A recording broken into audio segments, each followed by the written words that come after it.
ఆ ₹5 వ్రతకల్పన బుక్ చూస్తే ఎక్కడ లేని కోపం వస్తది. ఏరా నాకు అర్థం కాదు, ఎన్ని సంవత్సరాల నుంచి నా పూజలు చేస్తున్నారు, ఒక్కడికి నా కథ గుర్తుండదేట్రా యాదవ్ వల్లారా. ఓ నా బుక్ లో చూసిన దాన్నైనా తిన్నంగా చదువుతారా అంటే అది ఉండదు. ఏదో బాగా అటర్ ఫ్లాప్ అయిపోయిన తెలుగు సినిమాకి రివ్యూ చెప్పినట్టు చదువుతారు ఒక్కొక్కడును.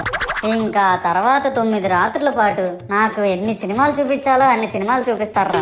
ఇందులో ఫన్నీ పార్ట్ ఏంటంటే నేను ఎన్ని బ్యాచ్లను చూస్తాను తెలుసా. ప్రతి వీధి పందిరి దగ్గరికి తిరుగుతూ నా విగ్రహాలకు రివ్యూ ఇచ్చే బ్యాచ్ ఒకటి, ప్రసాదాల కోసం ప్రతి పందిరి దగ్గరికి తిరిగే బ్యాచ్ ఇంకొకటి, ఇంకా దరిద్రం ఏంటంటే నాకు కొట్టిన కొబ్బరికాయలు ఏమైనా మిగిలిపోయేమో వాటిని తీసుకెళ్లి పచ్చడి చేసుకుందాం అనే బ్యాచ్ ఒకటి.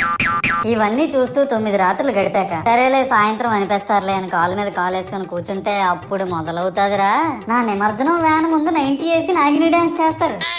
అంటే నాకు అర్థం కాదు, 9 రోజులు వాళ్ళతో కలిసి ఉన్నానని నన్ను కూడా వాళ్ళ ఫ్రెండ్ లా ట్రీట్ చేస్తారా ఏంటి. అబ్బా అబ్బా అబ్బా అబ్బా, మునిగినంత వరకు మనశ్శాంతి.